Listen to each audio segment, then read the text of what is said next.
Graça e paz, Clube da Bíblia. Voltamos aí para mais uma aula, prosseguindo aí o nosso panorâmica no livro de Bereshit, livro de Gênesis. Estamos na quarta fase, na quarta etapa, nas divisões que nós fizemos de 7, nós estamos na quarta.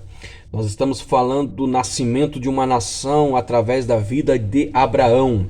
Acabamos o capítulo de número 12 falando sobre Abrão no Egito junto com a sua mulher e Faraó mandando eles embora do Egito, dizendo: sai daqui, vai para tua terra novamente, porque você mentiu e trouxe sobre nós uma desgraça, trouxe sobre nós uma doença terrível. Mas eles não despedem Abraão assim como uma expulsão, como algo desprezível, não, algo pedir para Abraão ir embora. Ele enriquece Abraão, dá muitos gado, muito ouro, muita prata. Lembra que eu disse na aula anterior que tudo há um propósito? Abraão desceu para o Egito por um propósito. E lá ele enriqueceu. Lá ele teve muito ouro, muita prata, ele volta de lá rico. Da mesma forma aconteceu 430 anos depois com a nação de Israel. Quando é despedido do Egito, quando o faraó também tem as doenças, as pragas, não, manda o povo embora. E enriquece, o povo dá muito ouro, muita prata, muito dinheiro, muito gado, e o povo sai do Egito rico. Da mesma forma aconteceu aqui com Abraão. E aí no capítulo de número 13, vai dizer assim no primeiro versículo: saiu, pois, Abrão do Egito e foi para Neguebe com a sua mulher e com tudo que possuía, e Ló com ele. Abrão tinha enriquecido muito, tanto em gado como em prata, em ouro. Então ele enriqueceu muito, ficou muito rico, muito poderoso. E com ele também Ló também, porque Ló estava com ele. E Ló então vivia dos mesmos benefícios que Abrão. E ele partiu de Neguebe em direção a Betel, indo de um lugar para o outro, até chegou ao lugar em Betel e Ai, aonde já havia armado campamento anterior, e aonde pela primeira vez tinha construído um altar. E ali Abraão invocou o nome do Senhor. Esse local aqui que ele novamente invoca o nome do Senhor, novamente busca entre Betel e Ai, né? Ali é o local aonde ele já tinha montado o seu primeiro acampamento na terra de Canaã, e ali ele tinha construído um altar ao Senhor. Então ele retorna e ali sacrifica e invoca o nome do Senhor. Então o texto vai, no versículo 5, vai dizer que Ló acompanha Abraão. E acompanha Abraão e também tem muita riqueza, tem muito rebanho, tem muito gado. Já no versículos aí 5, 6 e 7, vai dizer então que os funcionários de Abraão e os funcionários de Ló começam a contender, ou seja, começam a brigar. Os pastores dos dois começam a brigar por espaço, né? Para levar o gado para um capim melhor, para um pasto melhor. Eles começam a contender por ocupação de espaço. Aí então no versículo de número 8, Abraão disse para Ló assim: não haja desavença entre mim e você, ou entre os seus pastores e os meus, ou os seus funcionários e os meus. Afinal, pois, somos irmãos, né? Esse irmãos aqui não é irmãos de sangue, tá? Quando ele fala somos irmãos, somos parentes, somos próximos, somos da mesma família, assim como a igreja, né? Todos nós nos consideramos irmãos, embora a gente não seja irmãos de sangue, mas consideramos sempre da mesma família. No caso dos dois, eles eram parentes de sangue, sim, porque Ló era filho de Nor, que era irmão de Abraão. Então, ou seja, Abraão era tio de Ló. Mas aqui ele está dizendo: nós somos parentes, somos irmãos, não vamos contender por causa de espaço. Então eu vou te dar o poder da escolha. Se você escolher para a direita, eu vou para a esquerda. Se você escolher a esquerda, eu vou para a direita. Ele deu esse poder de escolha, embora ele tivesse a promessa, embora ele tivesse, ele fosse o chefe, o líder daquela comitiva. Mas ele deu esse poder porque Abraão sabia que a bênção do Senhor estava sobre ele. Não era o lugar que trazia a bênção, mas sim a promessa de Deus que estava sobre a vida dele, que traziam as bênçãos, as dádivas, a riqueza, era tudo a promessa de Deus, as bênçãos de Deus sobre a vida dele. Então ele deu esse poder de escolha. Então nos versículos mais abaixo, Ló olha para a campina, ou seja, para os pastos de Sodoma e de Gomorra. Os seus olhos viu aquele pasto verde, bonito, lindo, e escolhe essa campina. E essas duas cidades vai ser a destruição da família de Ló. Ele olhou com seus olhos carnais, viu aqui era um pasto bom, e ali, queridos, ele não levou em consideração o povo que vivia nessas duas cidades. Ele não levou em consideração os costumes dessas outras cidades. Ele olhou com seus olhos carnais, viu os pastos, a riqueza, e não olhou para a sua vida familiar e espiritual. É importante, quando a gente vai tomar uma decisão, colocar primeiramente a nossa família, o propósito de Deus, levar em consideração a nossa vida espiritual, ao invés de olhar apenas para o lado material. Então Ló foi morar ali nas campinas, né, de Sodoma e Gomorra, e ali foi a sua grande ruína, foi o seu grande desastre, que a gente vai ver nos capítulos mais à frente, tá bom? Ele escolhe lá e vai morar numa cidade totalmente corrompida pelo pecado. No capítulo 14, então Deus reafirma a sua aliança com Abraão, porque Abraão dá o poder de escolha, né, para Ló. E só que Deus então fala assim para ele, Abraão, fica tranquilo, a promessa está sobre a tua vida.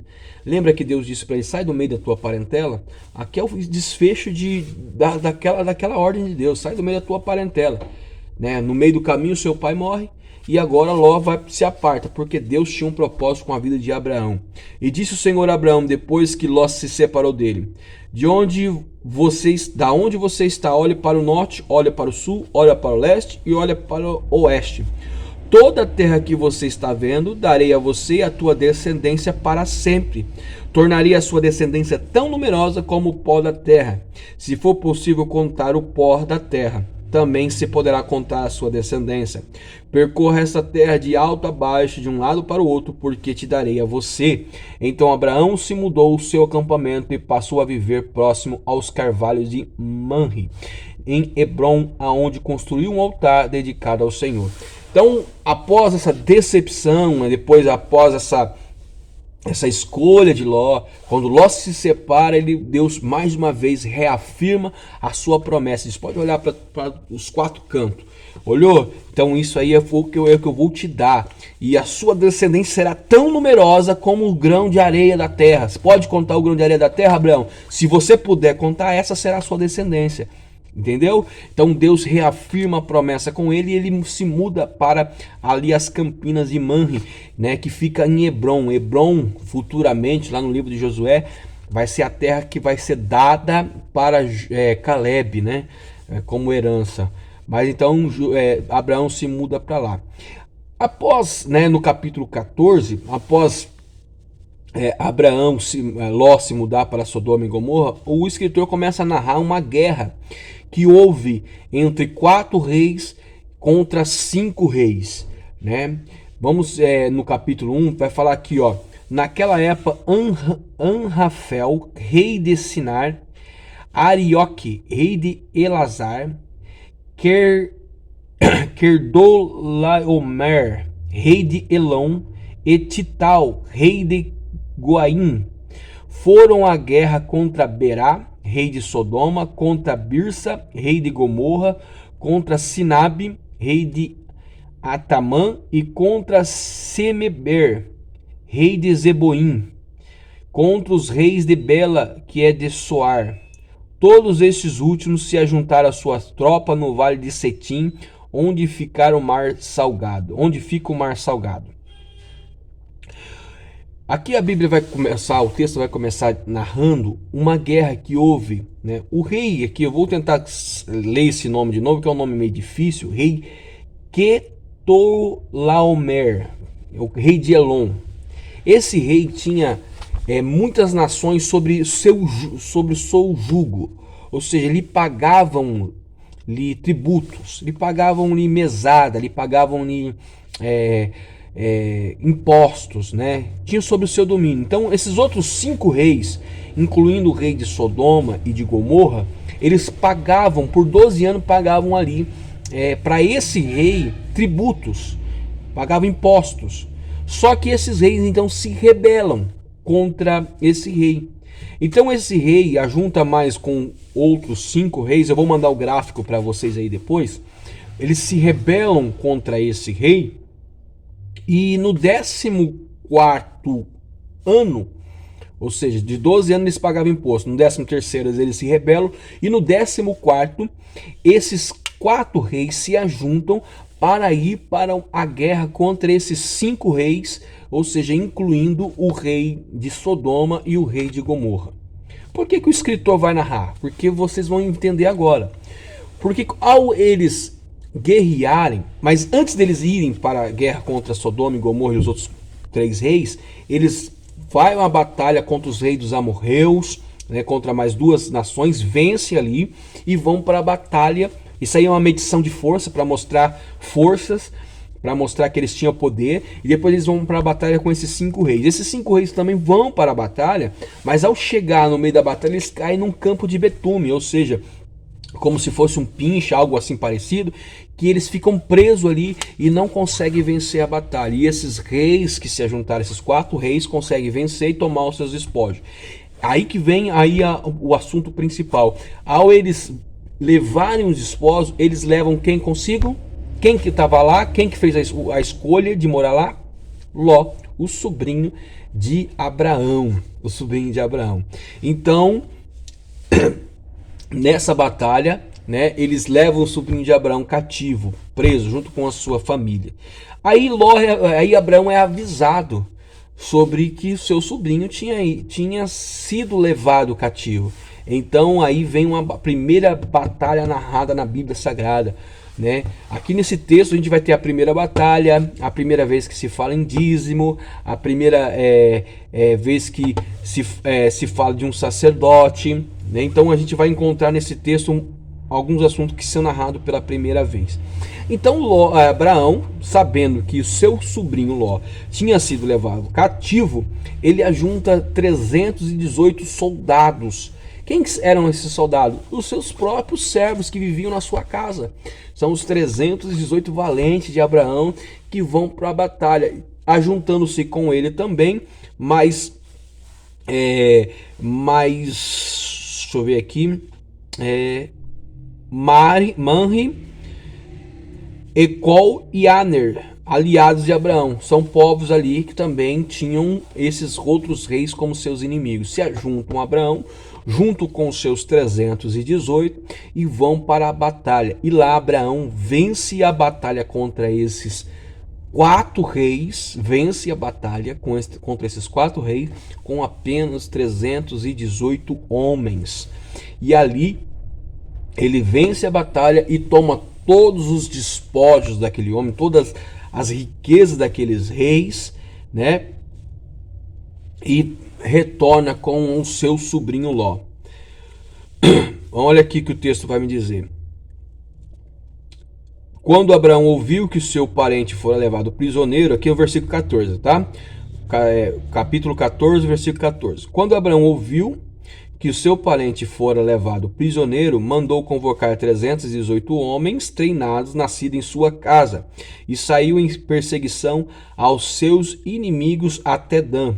Atacou durante a noite em grupos, e assim derrotou, perseguindo até Obá, ao norte de Damasco, recuperando todos os bens, e trouxe de volta seu parente Ló e tudo o que possuía, com mulheres e restante dos prisioneiros. Abraão venceu aquela batalha com 318 homens. O que fica para nós? Que Deus, ele não olha para números. Deus olha para o nosso coração, para a nossa dedicação, para a nossa fé. Não importa o tamanho da batalha que vamos enfrentar, não importa se o nosso inimigo está bem mais armado do que nós, não importa se o inimigo está bem mais numeroso do que nós. Nós temos que crer que estamos debaixo de uma promessa. Estamos debaixo de uma promessa e quando nós estamos debaixo da promessa, ninguém pode parar aquilo que Deus prometeu. Amém, queridos? Eu vou terminar aqui no versículo 15. Então vamos continuar na próxima aula do 14 ao 17 e vamos falar um pouco do capítulo de número 15, tá bom? Deus abençoe, até a próxima aula, em nome de Jesus.